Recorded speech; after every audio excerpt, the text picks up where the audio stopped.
नमस्कार, मैं हूं मिलिंद खांडेकर और आप देख रहे हैं हिसाब किताब। हिसाब किताब में आज हम बात करेंगे शेयर बाजार के बारे में। पिछले हफ्ते शेयर बाजार यानी बीएसई में 10 लाख करोड़ रुपए का नुकसान हो गया शेयरधारकों को। शुक्रवार को बाजार थोड़ा चढ़ा, लेकिन पिछले हफ्ते भर में बाजार में एक तरह से चुनावों को लेकर नर्वसनेस देखी गई थी। अगर हम शेयर बाजार का पिछले 6 महीने का ट्रेंड देखेंगे तो निफ्टी 50 में लगभग 13% का रिटर्न है पिछले 6 महीने में। लेकिन जब हम एक महीने का, जब से मतदान शुरू हो गया है, वो अगर हम रिटर्न देखते हैं तो वो -2% है। मतलब बाजार थोड़ा नीचे गया है। तो आज हम बात करेंगे कि चुनावों से पहले बाजार में इतनी उथल पुथल क्यों है। इसके लिए मेरे साथ बात करने के लिए मेरे पास 3 मुद्दे हैं। पहला मुद्दा है इंडिया विक्स, जो कि वोलेटिलिटी इंडेक्स है, उसमें इतनी उठापटक क्यों हो रही है। दूसरी बात हम ये करेंगे कि 1990 से पिछले जितने 9 चुनाव हुए हैं उस समय शेयर बाजार का क्या ट्रेंड रहा है। और सबसे आखिर में हम बात ये करेंगे कि जब बीजेपी को जीतना है, ये फैक्टर कर लिया है बाजार में, तो अब फिर इतनी उठापटक क्यों हमको देखने मिल रही है। तो सबसे पहले हम बात करेंगे इंडिया विक्स की। तो जैसा कि आप जानते हैं कि इंडिया का जो वोलेटिलिटी इंडेक्स है, जो इस बात का पैमाना है कि बाजार में कितनी उथल पुथल हो रही है, ये पिछले 23 अप्रैल को 10 पर था और अब ये 18 पर पहुंच गया है। पिछले 1 साल में इतनी उथल पुथल पहली बार देखने मिल रही है। तो ये जो वोलेटिलिटी इंडेक्स जो पिछले 11 दिन बढ़ा, तो उससे एक भाव लगा कि बाजार नर्वस है, बाजार में बड़ी उठापटक हो रही है। लेकिन अगर आपको मैं पिछले 3 चुनावों का आंकड़े बता दूं, 2009, 2014 और 2019, तो इन तीनों चुनावों के पहले मई के महीने में वोलेटिलिटी इंडेक्स जो था, विक्स जिसको आप कहते हैं, वो बहुत ऊपर चला गया था। यानी अगर आप पिछले 3 चुनावों के मुकाबले देखेंगे तो इस बार तो उथल पुथल अभी तक कम से कम है। 2009 में आपको याद होगा, जब 2008 में ग्लोबल फाइनेंशियल क्राइसिस के बाद चुनाव हो रहा था, तो उस समय 84 तक चला गया था जो विक्स था। अभी तो 18-19 पर ही गया है। 2014 में ये चला गया था 37 पर, जबकि बीजेपी की और नरेंद्र मोदी की सरकार बनी। 2019 में भी ये 28 तक चला गया था। इस बार अभी भी वो 18 पर भी है। तो कहने का आशय ये है कि ये जो विक्स का जो ऊपर जाना है, ये किसी बात का हम अभी ये नहीं कोई कह सकते हैं कि फला पार्टी जीत रही है या फला पार्टी हार रही है। क्योंकि जैसे मैंने आपको बताया कि 2009, 2014 और 2019 में जो विक्स है वो इससे भी कहीं ऊपर चला गया था। हालांकि अभी भी नतीजों में 3 हफ्ते बाकी है, तो हो सकता है कि वोलेटिलिटी इंडेक्स ये और ऊपर जा सकता है या नीचे आ सकता है। लेकिन ये 3 चुनावों के आंकड़े आपको ये बताते हैं कि चुनाव से पहले आमतौर पर बाजार में उथल पुथल रहती आई है। अब ये तो बात हो गई उथल पुथल की। अब मैंने जो आपके सामने एक चार्ट लगाया है, उसको जरा आप गौर से देखिएगा। ये 1989 से जितने भी चुनाव हुए हैं 2019 तक लोकसभा के, उसका ये चार्ट है कि क्या होता है, कि चुनाव के 6 महीने पहले क्या होता है और चुनाव के 6 महीने बाद क्या होता है। तो आप पाएंगे कि औसतन 6 महीने पहले 14% का रिटर्न बाजार देता आया है और चुनाव के 6 महीने बाद जो है औसतन 10% का रिटर्न देता आया है। ये रिटर्न हालांकि 2009 और 2014 में ज्यादा था, 2019 में कम था। तो लेकिन अगर आप 6 महीने पहले का अभी निफ्टी का रिटर्न देखेंगे तो वो 13% है, जो कि लगभग औसत जैसा रहता है वैसा ही है। मतलब बाजार की चाल कोई बहुत एक्स्ट्रा ऑर्डिनरी नहीं है। जैसी मैंने कहा कि पिछले 9 चुनाव का औसत ही 14% रहा है, इस बार वो 13% है।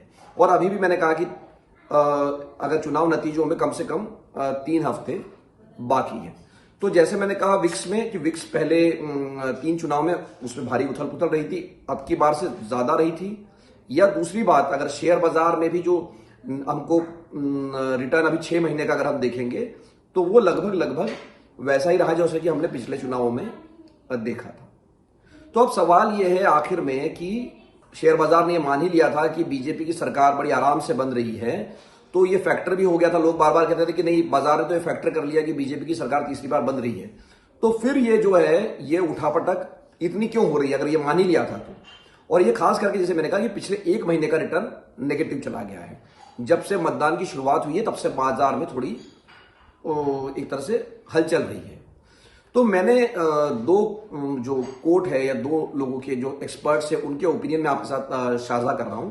एक तो एमके फाइनेंशियल्स की जो चीफ इकोनॉमिस्ट है माधवी अरोड़ा, तो उनका ये कहना है कि चुनाव से पहले मतलब शुरुआती दिनों में ये लग रहा था कि बीजेपी अपनी 303 की जो टैली है जो कि उसने 2019 में हासिल की थी उससे वो कहीं आगे निकल जाएगी। ये ऐसा अनुमान था, बाजार ने बांध लिया था। लेकिन अब ऐसा लगता है कि ये टैली 300 से नीचे भी जा सकती है। यही कारण है कि बाजार में उथल पुथल है।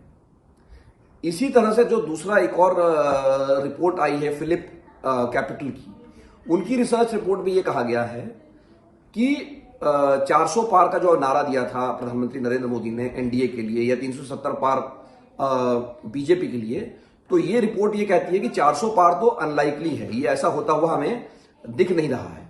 और जो वोटर टर्नआउट कम हुआ है इसके कारण ये आशंका बनी हुई है कि कुछ जगहों पर बीजेपी को नुकसान हो सकता है। लेकिन इस नुकसान के बावजूद भी जो रिपोर्ट साफ साफ कहती है कि तीसरी बार बीजेपी सरकार बनाने जा रही है, इसमें उन्हें कहीं कोई खतरा नजर नहीं आता है। तो जब चुनाव को लेकर अगर ये राय है तो फिर बाजार की गिरने के और क्या कारण हो सकते हैं? तो चुनाव के अलावा अगर दो कारण मुझे नजर आते हैं।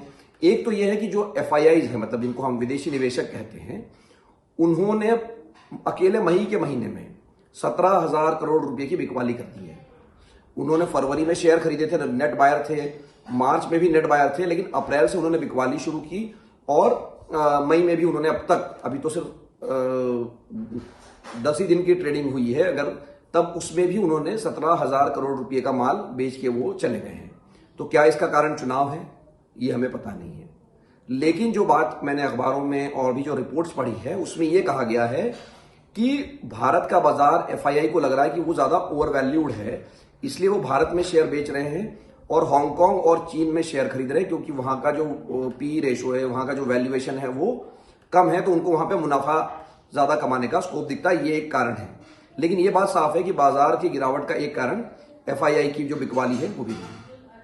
दूसरा जो कारण हो सकता है वो कारण ये हो सकता है कि कॉर्पोरेट रिजल्ट्स ने बाजार को निराश किया। तो मैंने मोतीलाल ओसवाल की एक रिपोर्ट पढ़ी, उन्होंने निफ्टी 50 की जो 28 कंपनियों के 4 मई तक रिजल्ट आए थे उनका एनालिसिस किया। तो उनका कहना यह है कि 13% इनकी अर्निंग ग्रोथ हुई है Q4 में, जबकि बाजार को उम्मीद थी 8% की। तो अगर आप वैसे देखिए, सेक्टर वाइज देखिए, तो बैंक, फाइनेंस, इंश्योरेंस ये सेक्टर अच्छा कर रहे हैं, ऑटो अच्छा कर रहा है, लेकिन मेटल हुआ या ऑयल एंड गैस है, इन सेक्टर्स ने अच्छा नहीं किया है। पर कुल मिला के नतीजे ऐसे बुरे नहीं है कि बाजार जो है उसका हौसला टूट जाए या उसकी रफ्तार कम हो जाए।